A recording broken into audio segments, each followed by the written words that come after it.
నాకెలా తెలిసింది అనుకుంటున్నావా? చూడు, ఈ భాగ్యం ఎప్పుడు ఈ ఇంట్లో నీ కళ్ళ ముందే తిరిగినట్టు కనిపించినా అన్ని విషయాలు తెలుస్తూనే ఉంటాయి, వినపడుతూనే ఉంటాయి. ఆ విషయం నాకు తెలుసులేండి. మీ గురించి మీరు పట్టించుకోకపోయినా చాటుమాటుగా మిగతా వాళ్ళ విషయాల గురించి పట్టించుకోవడం మీకు అలవాటేగా. ఒరే ఒరే, వింటున్నావంటారా దాని మాటలు? చాటుగా విని తప్పు పట్టే గుణమంటారా నాది? నేనేమీ లేంది కానిది అనడం లేదు, ఉన్నదే అంటున్నాను. ఇంతకు ముందు నేను నా మొగుడు మాట్లాడుకున్నది కిటికీలోంచి విని పెద్ద గొడవ చేసింది నేను ఇంకా ఏమీ మర్చిపోలేదు. ఏంటే చాటుగా వినేది మాటగా అనేది? పెళ్లిలో ఎవరు గొలుసో దొంగతనం చేసేవని నిలదీస్తే మీ అమ్మ నిన్ను సమర్థించి నీ మొగుడిని అవమానపరిచింది చాలేదా?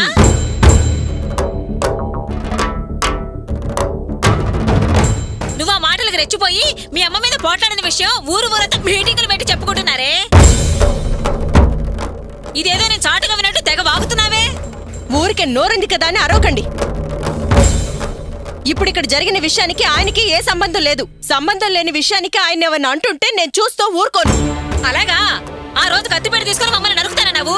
ఇప్పుడు కత్తి తీసుకుని మమ్మల్ని పొడుస్తానంటావా? రావే, పొడుగు రావే. నా మొగుడు గురించి తప్పుగా మాట్లాడితే ఇప్పుడు మీరు అన్న పని చేయడానికి నేను వెనుకాడ్ను, నిలువున చీరేస్తాను.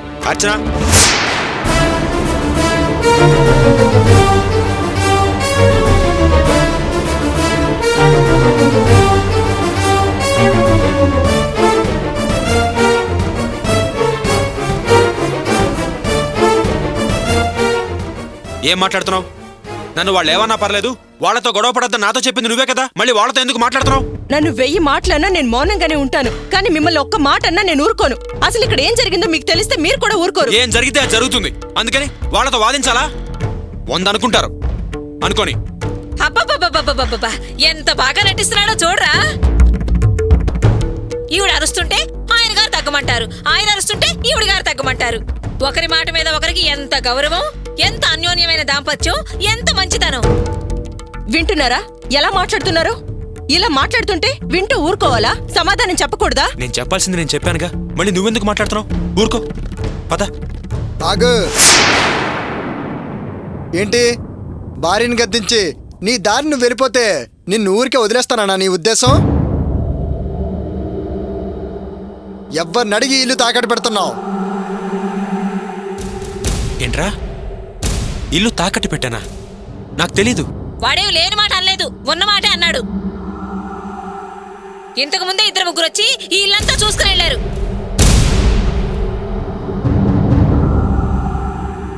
ఏంటి బాబు చూస్తున్నారు అంటే ఇల్లు తాకట్టు పెట్టుకుని అప్పివ్వమని అడిగారు అని చెప్పారు. నువ్వు మీ పెదనాన్న కలిసేగా ఈ ఇల్లు తాకట్టు పెట్టాలని చూస్తున్నారు. ఏంటి, నేను పెదనాన్న కలిసి ఇల్లు తాకట్టు పెట్టాలని చూస్తున్నావా? రేయ్, నిజంగా నాకేమీ తెలీదురా. ఇంత కథ నడిపాక కూడా అంత అమాయకత్వం ఎందుకులే గాని, తెలియకపోతే వెళ్ళి మీ పెదనాన్న అడుగు. ఆయనే ఈ తాకట్టు వ్యవహారం అంతా నడిపేది. మాకేం మాయ మాటలు చెప్పకు. అరే, నాకేమీ తెలీదంటే అర్థం చేసుకోరండి. నిజంగా నాకేమీ తెలీదు. ఈ మాట నేను అన్నాను, అలా అన్నదానికే అనరాని మాటలన్నీ అన్నారు. అర్చన, ఊరుకోమన్నానా? నువ్వు కాసేపు ఊరుకో. మీ ఇద్దరు కలిసి ఏం తెలియనట్టు నటిస్తే మేమే అడగనుకుంటున్నారా? ప్రేమగా పెంచి పెద్ద చేసి దీన్ని వెతికి నీకు పెళ్లి చేసి ఓ ఇంటి వాడిని చేస్తే ఇప్పుడు నన్ను నా పిల్లల్ని ఇంటి నుంచి బయటికి గంటలని చూస్తావా? నువ్వు నాశనం అయిపోతావురా. ఆపుతావా? అరే, చెప్తుంటే అర్థం చేసుకోరండి. నిజంగా నాకేమీ తెలీదు. ఈ విషయం కూడా మీరు చెప్తేనే నాకు తెలిసింది. చూడండి, ఈ ప్రపోజల్ పెట్టింది పెద్దనాన్న. పెద్దనాన్నతో వెళ్ళి మాట్లాడితే సమస్య తీరిపోతుందిగా, దానికి ఆ శాపనార్థాలు పెట్టాలా? ఆఖరిసారిగా చెప్తున్నాను, ఇంకోసారి నాతో గాని అర్చనతో గాని ఇలా మాట్లాడితే మర్యాద దక్కదు. అర్చన, పద.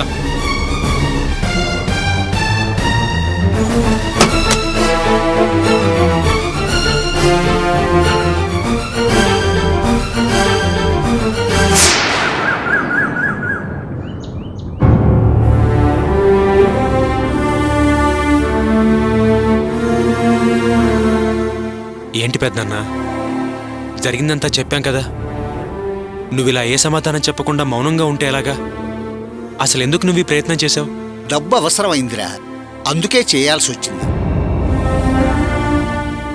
ఏంటి పెద్దన్న, నీకు డబ్బు అవసరమా? ఇల్లు తాకట్టు పెట్టి డబ్బు తీసుకోవాల్సినంత అవసరం నీకేమొచ్చింది? ఏంటన్నయ్యా, బాధ్యతగా నడిచే మనిషివి నీకంత డబ్బు అవసరం ఏమొచ్చింది? చెప్పు పెద్దనాన్న. అవసరం నాది కాదురా, నీదే. ఏంటి పెద్దనాన్న నువ్వు మాట్లాడేది? నాకు డబ్బు అవసరమా? రే, శివ వచ్చి అన్ని విషయాలు నాతో చెప్పాడురా. నువ్వీ కుటుంబం కోసం ఆల్రెడీ అప్పు చేసి వడ్డీలు కడుతూనే ఉన్నావు. ఆ వడ్డీలు పెరిగి పెరిగి అప్పులు తీర్చలేని పరిస్థితిలో ఉన్నావు. ఇప్పుడు మీ అత్తయ్యకిచ్చిన మాట ప్రకారం నగలు విడిపించాలి. అందుకోసం 10 రూపాయల వడ్డీ అయినా పర్వాలేదు, డబ్బిప్పించమని శివాని అడిగావుట కదా. కానీ వాడు నీ కష్టం, జరగబోయే నష్టం చూడలేక నా దగ్గరకు వచ్చి అన్ని విషయాలు చెప్పాడురా. ఇచ్చిన మాట నిలబెట్టుకోవాలని చిన్నప్పటి నుంచి నేర్పింది మీరే. ఆ మాట మీదే వాడున్నాడు. కాబట్టి మీరే వాడిని ఎలాగైనా అప్పులు చేయకుండా, ఇంకా కష్టాల్లో కూరుకుపోకుండా చెయ్యాలని వాడు చెప్పాడురా. ఆ మాట విని నేను తట్టుకోలేకపోయానురా. అందుకే నీ మాట నువ్వు నిలబెట్టుకోవడానికి ఏదైనా సాయం చేయాలని ఆలోచించాను. అప్పుడో ఉపాయం తట్టింది. ఫైనాన్సర్ దగ్గరికి వెళ్ళి మాట్లాడాను. భాగ్యం, నేను చేసిన ఈ పనికి గోపీకి ఏ విధమైన సంబంధం లేదు. అసలు వాడికి ఈ విషయం తెలియనే తెలియదు. విన్నారు కదా, ఇదంతా మావయ్య ఆలోచించి తీసుకున్న నిర్ణయం. ఈయనకి దానికి ఏ సంబంధం లేదు, మాకేం తెలీదు, మేమేం నటించలేదు, సరేనా? బావగారు, ఏదైనా మీరిలా ఆలోచించుండకూడదు. వాడు మాత్రమే మీ వాడా? మేమేమన్నా పరాయవాడవా? అయినా మీరే కదా ఆ ఇల్లు నా పేరు మీద రాసింది. ఇప్పుడు వాడికేదో సమస్య వచ్చి పడిందని కనీసం నాతో ఒక్క మాటనే చెప్పకుండా ఇల్లు తాకట్టు పెట్టాలనుకుంటున్నారా? అది పోతే మేమెక్కడున్నారండి? బజార్లో నిలబడాలా? ఎందుకు భాగ్యం అలా అంటావు? నేనేమన్నా ఇల్లు అమ్మేస్తున్నానా? కాగితాలే కదా తాకట్టు పెట్టి డబ్బు తీసుకుంటున్నావు. ఇవాళ తాకట్టు పెడదాం అంటారు, రేపు వడ్డీ కట్టలేకపోతున్నాం కాబట్టి ఇల్లు అమ్మేద్దాం అంటారు. అప్పుడు నా పరిస్థితి ఏంటి? గోపి అలాంటి పరిస్థితి రానివ్వడు. వాడు నెల నెలా కరెక్టుగా కట్టి అప్పు తీరుస్తాడనే నమ్మకం నాకుంది. మాటిచ్చాడు. ఆ మాట కోసమే ఈ రోజు నగలు విడిపించలేక మీ ముందుకొచ్చి నిలబడ్డాడు. రేపు ఇలాగే ఇల్లప్పు కట్టలేనని మళ్ళీ మీ ముందు నిలబడతాడు. అప్పుడేం చేస్తారు బావగారు చెప్పండి? అమ్మకు రాసిచ్చినట్టునే ఎవరికి తెలియకుండా తాకట్టు పెట్టాలనుకుంటున్నారు. రేపు పొద్దున్న అమ్మేరని గ్యారంటీ ఏంటి? రేయ్, ఏంట్రా నువ్వు మా అన్నయ్యని ఎదిరించి గ్యారంటీ అడిగేంత పెద్దవాడు అయిపోయావా నువ్వు? ఊరికి అరవకో. ఈయన నీ అన్నయ్య కదా, ఈయన కష్టపడి 2 ఏళ్ళని సంపాదించాడు. నువ్వేం సంపాదించావు? ఏంట్రా పెద్ద చిన్నాలు ఎక్కడో మాట్లాడుతున్నావు? నన్నే అంటావురా నువ్వు? ఆగు. చూడు భాగ్యం, ఎప్పుడైనా ఇచ్చిన మాట నిలబెట్టుకోవాలని చిన్నప్పటి నుంచి వాడికి చెప్పిన వాడిని నేను. ఇప్పుడు వాడు వాళ్ళ అత్తయ్యకి ఇచ్చిన మాట నిలబెట్టుకోవాలి. అందుకే నేను ఈ నిర్ణయం తీసుకున్నాను. నువ్వేమంటావో చెప్పు. మంచిదే బావగారు. ఇచ్చిన మాట నిలబెట్టుకోవడం కోసం ఇల్లు తాకట్టు పెట్టాలని మీరు అనుకుంటున్నారు, సరే. అయినా మాట నిలబెట్టుకోవడం అనేది వాడికి మాత్రమే వర్తిస్తుందంటారా? చిన్నప్పటి నుంచి వాడికని మంచి మాటలు చెప్పి పెంచిన మీకు వర్తించదా? ఆ రోజు మీ తమ్ముడికి 2వ పెళ్లి కోసం నన్ను అడగడానికి వచ్చినప్పుడు మీరేమన్నారు? వీడో పసిబిడ్డకు తండ్రిగా ఉన్నాడు, నువ్వు తల్లిగా ఇంటికి రావాలి అన్నారు, అవునా? రేపు నీకు పిల్లాజల్లా కలిగినా నువ్వేం దిగులు పడాల్సిన పనిలేదమ్మా, ఈ ఇల్లు నీ పేరు మీద రాసిస్తాను అన్నారు, రాసిచ్చారు. మళ్ళీ ఈ రోజు లాగేసుకుంటున్నారు. మీ మాట, మీ నిజాయితీ, మీ మాట కట్టుబాటు ఇవన్నీ ఇప్పుడు మీ దగ్గర లేవా బావగారు? పెద్దనాన్న, నా మాట నిలబెట్టడం కోసం నువ్వు తలదించుకోవాల్సిన పని లేదు. నువ్వెప్పుడూ తలెత్తుకునే ఉండాలి. నీ మాట నిలబడ్డమే ముఖ్యం. నా గురించి నువ్వేం దిగులు పడకు.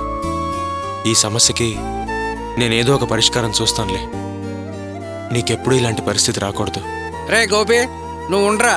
ఏమే భాగ్యం, నువ్వు వెళ్ళి ఆ కాగితాలు తీసుకొచ్చి అన్నకి ఇచ్చాయి. అయినా ఇప్పుడు ఆ ఇల్లు అమ్మట్లేదు కదా. ఒకవేళ అమ్మినా అడిగే హక్కు నీకు లేదు, నాకు లేదు. అన్నయ్య కదా నీకు ఆ ఇల్లు రాసిచ్చింది. ఇన్నాళ్ళు మన కుటుంబాన్ని కంటికి రెప్పలా కాపాడాడు. చాలదా?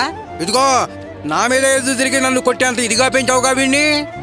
కానీ పారిపోయి పెళ్లి చేసుకోవడం తెలిసిన వాడు రేపు నీకు నాకు ఇంత అన్నం పెట్టడా? చూడటం తెలియదా? మరీ సంసారం చేయలేనంత చవటా నీ కొడుకు. అవన్నీ ఆడే చూసుకుంటాడులే. అన్నయ్య, నువ్వు అనుకున్నది అనుకున్నట్టు జరగనే. కావాలంటే ఆ కాగితాలు నేనే తీసుకొచ్చిస్తా. మమ్మల్ని కాదని ఇంటి కాగితాల మీద చెయ్యి, అప్పుడు ఏం జరుగుతుందో చూద్దు. రేయ్, నన్ను కాదని ఆ కాగితాలు ఎలా అట్టు పెట్టుకుంటావు? నేను చూస్తారా? చూద్దామా? ఆ, రా, చూద్దారా? చూసుకుందాం. రారా? ఆపండి. దీనికి అంతటికి కారణం నేనే కదా. నగలు తిరిగి ఇస్తానని నేను ఇచ్చిన మాటే కదా. అందుకే నేనే మా అమ్మ దగ్గరికి వెళ్ళి కాళ్ళు పట్టుకొని ఈ నగలు తిరిగి నేను ఇవ్వలేనని చెప్తాను. అమ్మే కదా వింటుంది. నా భర్త కోసం అమ్మ దగ్గర ఓడిపోయినా నేనేమి అవమానంగా భావించను. దయచేసి ఈ ఇల్లు గురించి, ఈ ఇంటి కాగితాలు తాకట్టు పెట్టడం గురించి మాట్లాడకండి. చూడమ్మా, నువ్వు మీ అమ్మ కాళ్ళ మీద పడతావా? ఓడటమా గెలవటమా అనేది కాదమ్మా ముఖ్యం. గోపి ఇచ్చిన మాట ముఖ్యం. ఆ రోజు ఇంట్లో మీ అమ్మను అనరాని మాటలని చెయ్యి చేసుకొని మీ నగలు మీ మొహాన కొడతాను అన్నాడు. ఆ మాటలే మీ అమ్మకు వీడి మీద కోపం పెంచాయి. అయినా వీటన్నిటికీ కారణం నువ్వు కదూ. అచ్చర నగలు తాకట్టు పెట్టడానికి కారణం నువ్వు కదూ. స్థలం కొందామన్నది నువ్వు కదూ. ఆ స్థలం కోసమేగా ఈ నగలు తాకట్టు పెట్టింది. అందుకేగా ఈరోజు పసుపు తాడుతో వెళ్ళి అచ్చర అవమానపడొచ్చింది. ఆలోచించు భాగ్యం, అన్నిటికీ కారణం నువ్వు కాదు. గోపి మర్యాద కాపాడటం కోసమే నేను ఇంటి కాగితాలు అడుగుతున్నాను. దయచేసి కాగితాలు ఇవ్వండి. కేవలం నేను ఇల్లు తాకట్టు పెడుతున్నాను. మళ్ళీ మీ ఇల్లు మీకు అప్పచెబుతాను. ఇచ్చింది తిరిగి తీసుకునే అలవాటు నాకు లేదు.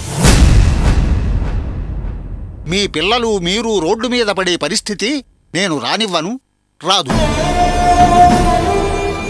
వాడలా చేసేవాడు కాదు. నా మీద గౌరవం, నా మాట మీద గౌరవం ఉంటే కాగితాలు రానివ్వండి. వద్దు పెద్దన్న, నా కోసం నువ్వు ఇలా అడగడం నాకు ఇష్టం లేదు. బాధగా ఉంది. కాగితాలేమొద్దు. నువ్విలా ఓ మెట్టు దిగడం నాకు నచ్చట్లేదు. వదిలే పెద్దన్న. రేయ్, మన కుటుంబంలో మనం ఒకరికొకరు సాయం చేసుకోవడంలో మెట్టు దిగడం అనే పట్టింపులు ఉండకూడదురా. అయినా భాగ్యమన్న మాట నిజమే కదా. నా మాట నమ్మే కదా తను నా తమ్ముడికి భార్యగా రావడానికి అంగీకరించింది. అలాంటప్పుడు అవసరానికి ఓ మెట్టు దిగితే తప్పే ఉందిరా. నువ్వేమంటావు భాగ్యం? సరే బావగారు, నేను కాగితాలు తెచ్చిస్తాను. కానీ ఒక్క షరతు.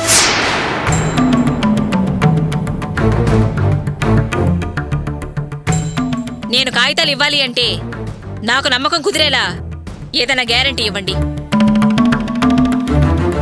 ఏం భాగ్యం, నేనెంత చెప్పినా మళ్ళీ మొదటికే వచ్చావు. అంటే నా మాట మీద నీకు నమ్మకం లేదా? అవన్నీ నాకేం తెలియదు బావగారు. నా నమ్మకం కోసం ఏదైనా చేయండి చాలు. పెద్దన్న, నా దగ్గర షెడ్ ఉంది. ఇంకో 3 నెలల్లో దాని మీదున్న అప్పు కూడా తీరిపోతుంది. కావాలంటే ఆ షెడ్ నా ఆవిడ పేరు మీద రాస్తాను.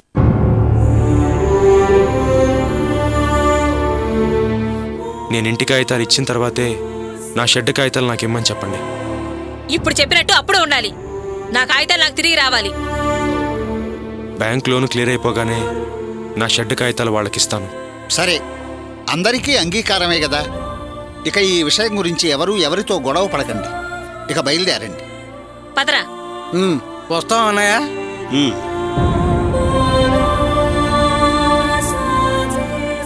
వస్తాం పెద్దన్న. గోపి, నీకంటూ ఉన్నది ఆ షెడ్ ఒక్కటే. అది కూడా గ్యారంటీ ఇవ్వాల్సిన పరిస్థితి ఏర్పడింది కదరా. పెద్దన్న, నా దగ్గర ఆస్తి లేకపోయినా పర్వాలేదు. అర్జున్ నా దగ్గరుంది, చాలు. వెళ్ళొస్తాం.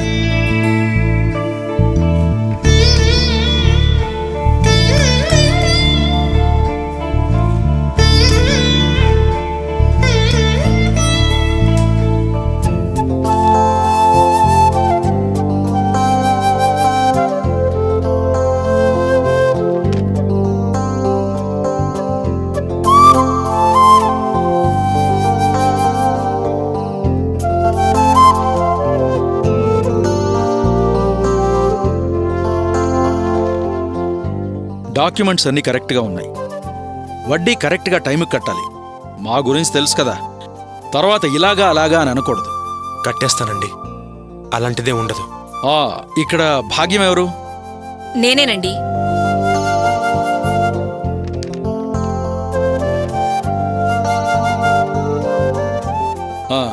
ఇక్కడ ఓ సంతకం పెట్టమ్మా.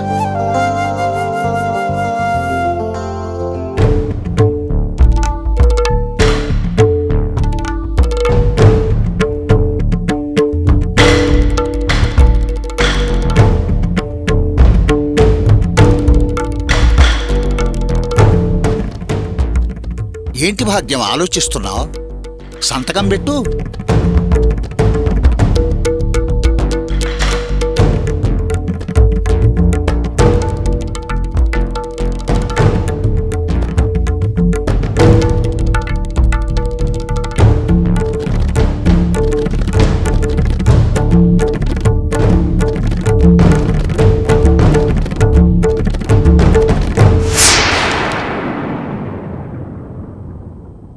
ముందు వాణ్ణి దీని మీద సంతకం పెట్టమనండి.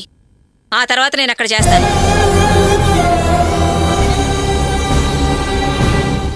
ఏంటిది? ఇంటి కాగితాలకు బదులు షెడ్ కాగితాలు ఇస్తామన్నారుగా, దానికి ఇది.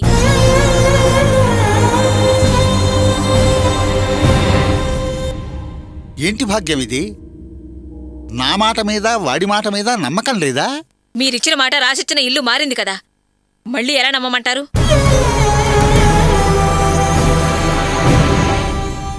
ఏంటమ్మా, మీకేమైనా అబ్జెక్షన్ ఉందా?